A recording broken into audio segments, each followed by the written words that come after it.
Hello everyone, welcome to this week's Go Trick section. For the past five sections on tricks, we've been looking at a lot of the star point openings. So I decided to start talking about tricks involving the 3-4 point basically josekis. So for those people who like to start their openings with a 3-4 josekis, the tricks that will come for the next few weeks will definitely be more relevant to you. So a lot to cover, so let's get started. Let's assume we have this sort of opening. And this is super normal actually. So definitely a good opening by black. Very territorial approach. And now white decides to approach from the other side. Here, just as a lesson for joseki, I would really recommend, especially beginners, when you're at like 10Q, 5Q, even 3Q. Even nowadays, I play this attach that is AI recommended. So what you can do is after this, you can go ahead and go for another corner or something like that. So this is a very good opening for black. It's a good opening idea for black, just to take territory, know what you're doing, and be clear about it. Remain consistent with your ideas. They're very. This is definitely a good example that shows that. Another trick we're gonna talk about today. So to set up this trick, black plays the high pincer. And now white obviously has a lot of choices. If he just peacefully jump out, well, it turns out that we can follow up, and there's really no tricks involved in this.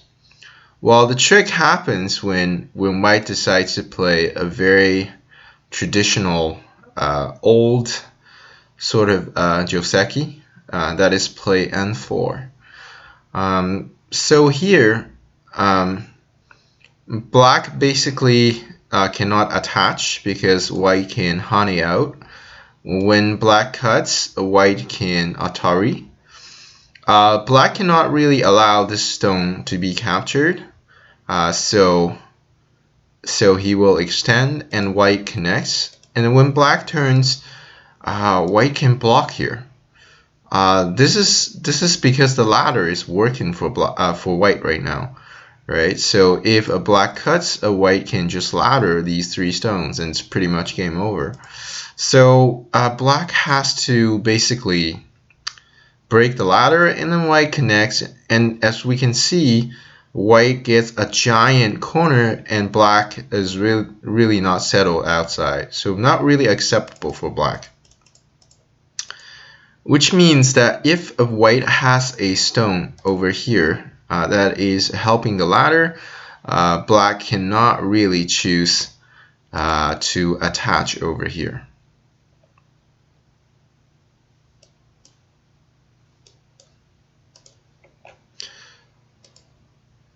So this attach is not going to work. So here comes black's trick. And black has a really aggressive bump here. This is a very interesting move, and it's a very tricky move that we're going to learn today.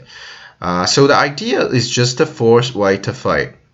Let's look at how white would respond, right? Black is obviously threatening to play r5 and claim huge territory. White has to prevent that in some way.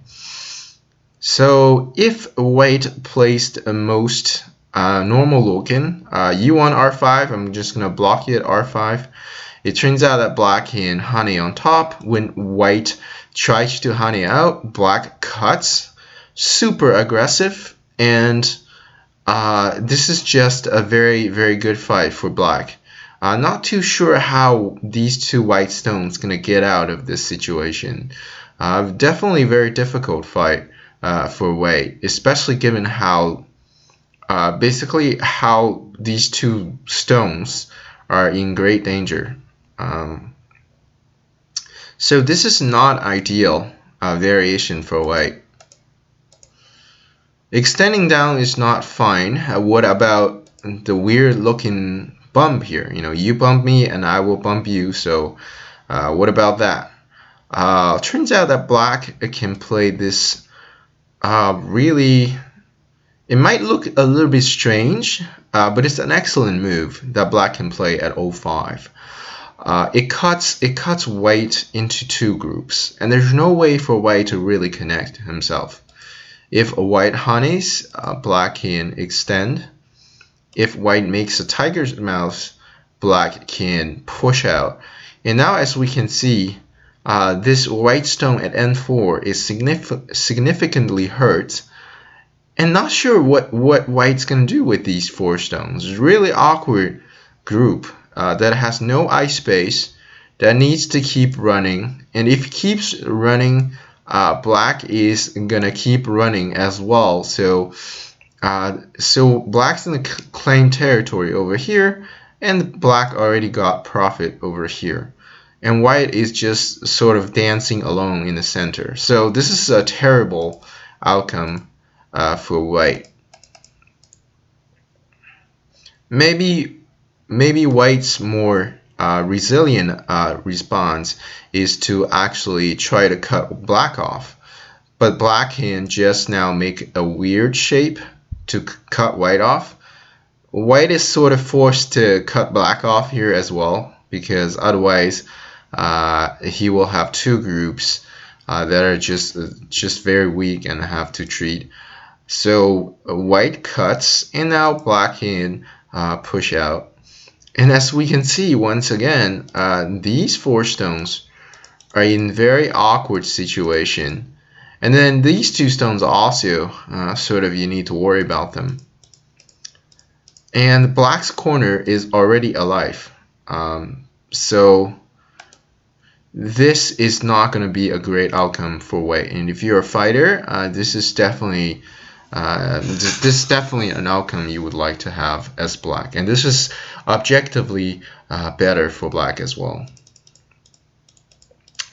So there are definitely more variations, but it turns out that this bump for white is really not going to work either. So white is really left with this extending at P5.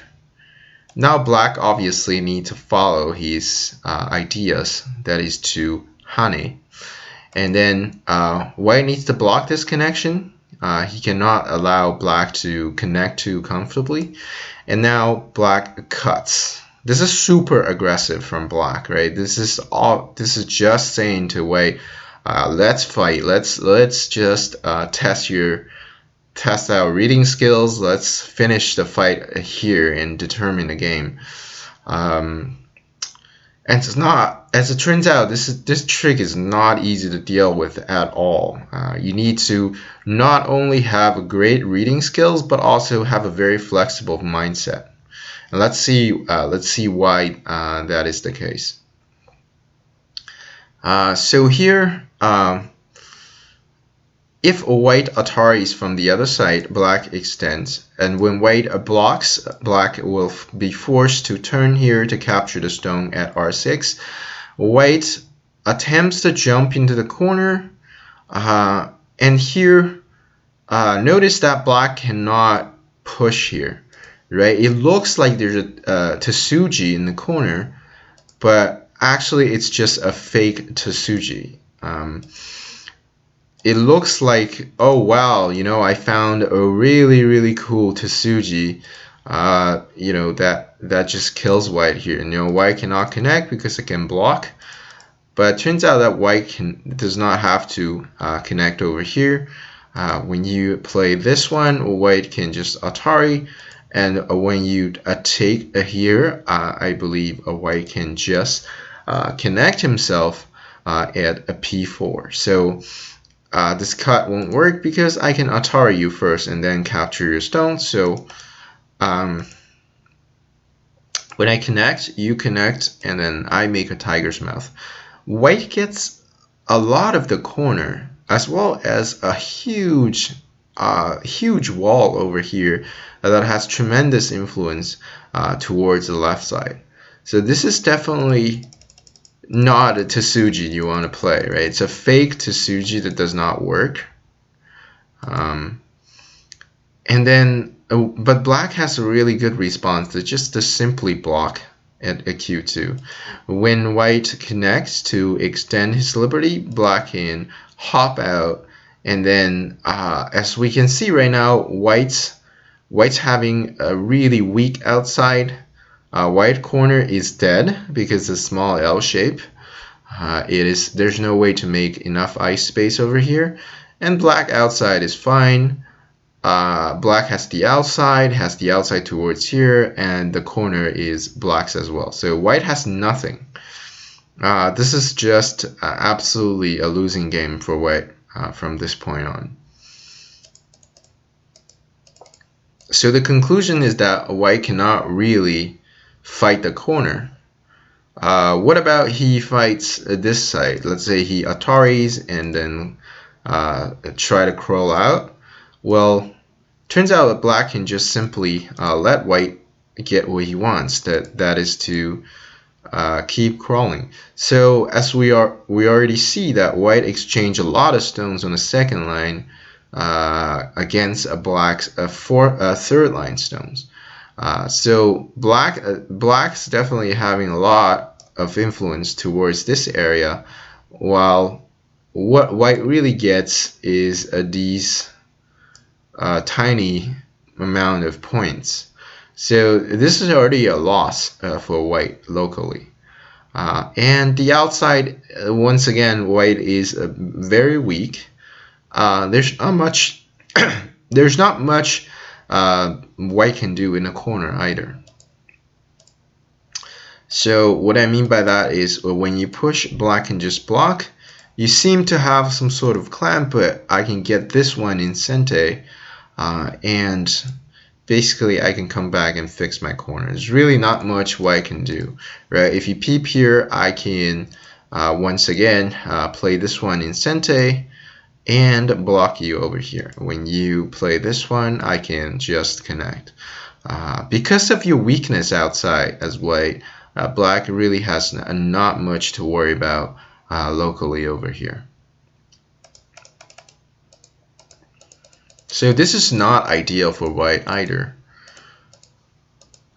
So it turns out white's correct move to counter this trick is to play the extension at S6.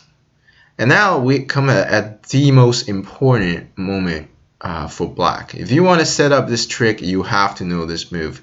If you're not able to play this move, there's no way you can set up the trick.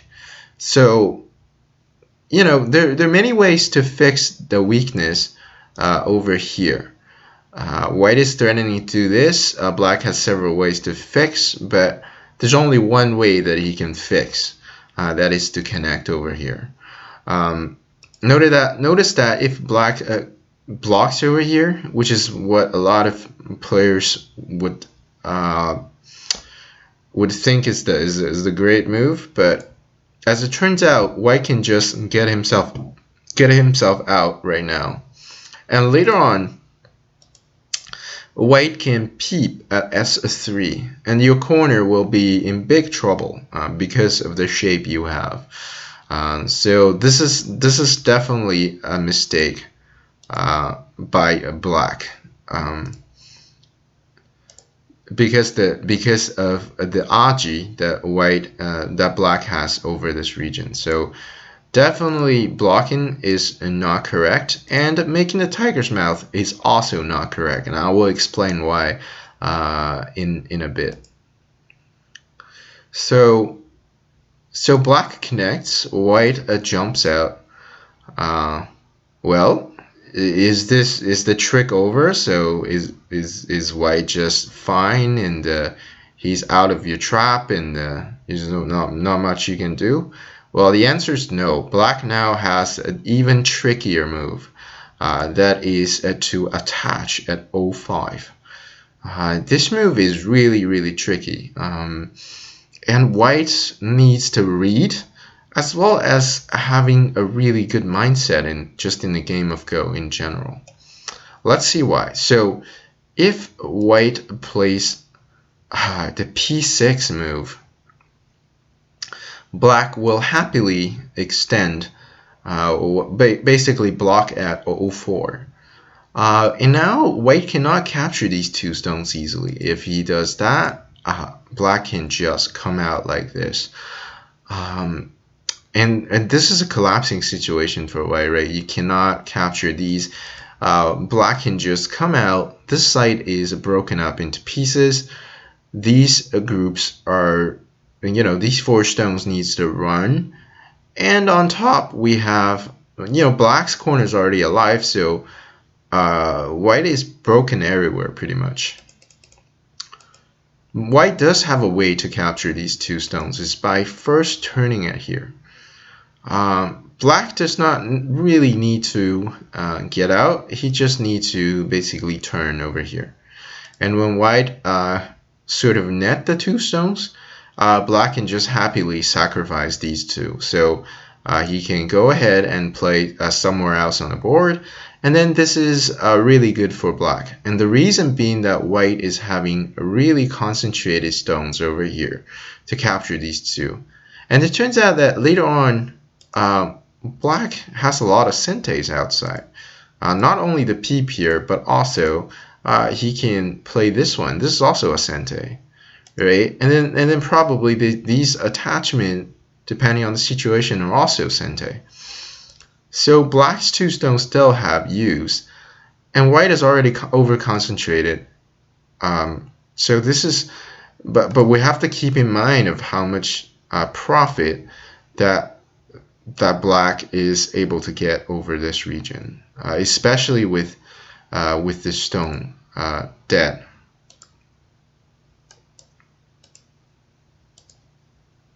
So especially with this N4 stone already dead, on top black has a sente. So this is definitely not an acceptable outcome for white. So it looks like turning here is not great. What about coming down?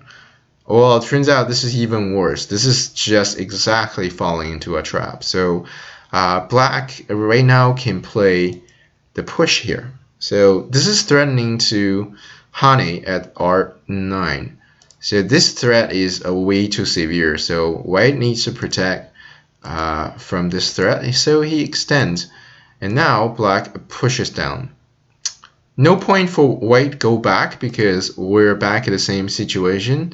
Not exactly situation. I would say it's even worse for white than the previous one because now white's liberty is even tighter, and then there's no way to capture the 3 stones of, in the center at all. So white really has one way, that is to keep going down, and then black is gonna block.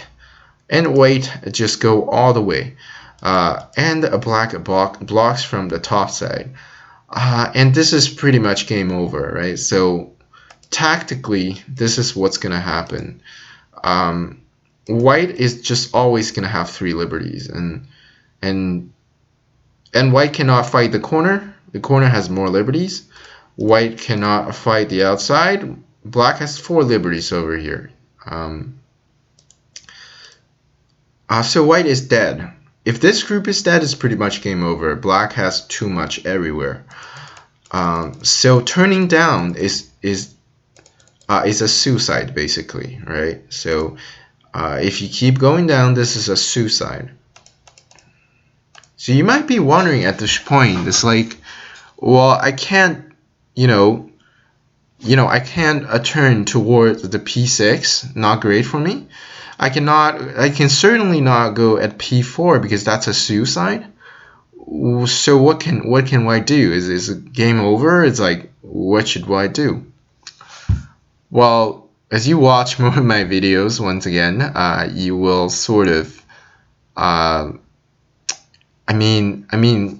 I can understand a lot of my viewers, maybe IQ level players, and they probably, their mindset is not there yet. But I would say, don't worry, as you watch more of my videos and just more great videos in general, you will start to appreciate, how flexible the game of Go is, right? No one really told you that you have to save any one of your stones. No one said that, no one said there's a group that you cannot sacrifice or give up or whatever. As long as you're playing big moves, you should be fine, right? So here, white's best response is to actually make a 2-space extension. Look at how flexible this move is. We have 2 stones in great danger, but then we just suddenly change our mindset and we focus on what is at stake. That is to settle our main group and destroy your moyo over here. Very, very flexible, but also very solid way of thinking. Black now looks at it as like, well, I pretty much have to spend another move to capture these 2 white stones, because otherwise white just have a lot of senteis outside and I cannot really continue. So black plays another move to ensure these 2 are captured, and now white plays another extension towards the left side. And now, as we can see, black is all concentrated over this region. He spent a lot of moves to capture these 2 white stones. True, we have sacrificed 2 white stones, but we got so much compensation back that our Joseki or our Fuseki became so quick. We have we develop on this side, we develop on this side. We have 2 star point. Turns out the game is just perfectly fine for white. And this is the way you would counter this trick. Is sometimes, a lot of times we have to fight in the game of Go, and then that tests out your reading abilities, that tests out your life and death knowledge. But other times we can just say, hey, the best way is to sacrifice the stones. The best way is to look at what's at stake in the game of Go and play the big moves. And turns out our opponent is slightly behind, actually. Black is too over-concentrated in this area. And that, white is perfectly fine in having a small lead. So that would be the conclusion for this trick. And I think from today's trick, I think you can start to appreciate why flexibility, why thinking flexibly is so important in Go. Because locally at this point, when black aggressively attach your 2 stones, tactically there's no way for you to fight. Right? If you decide to fight, as we see, white goes towards the upside or turns down, not going to work. Neither is going to work. But white can just play the very flexible 2-space extension followed by another 2-space low extension over here. And then black's trick sort of vanishes, right? And we come to pretty much equal position. I would say even slightly better for white. So excellent mindset to have in the game of Go. So I hope you like this video. If you want to get more Go tricks, subscribe to my channel to get latest update. If you like the video, give a thumbs up.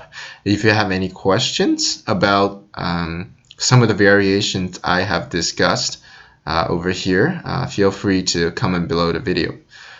Thank you for watching, and I will see you guys next time.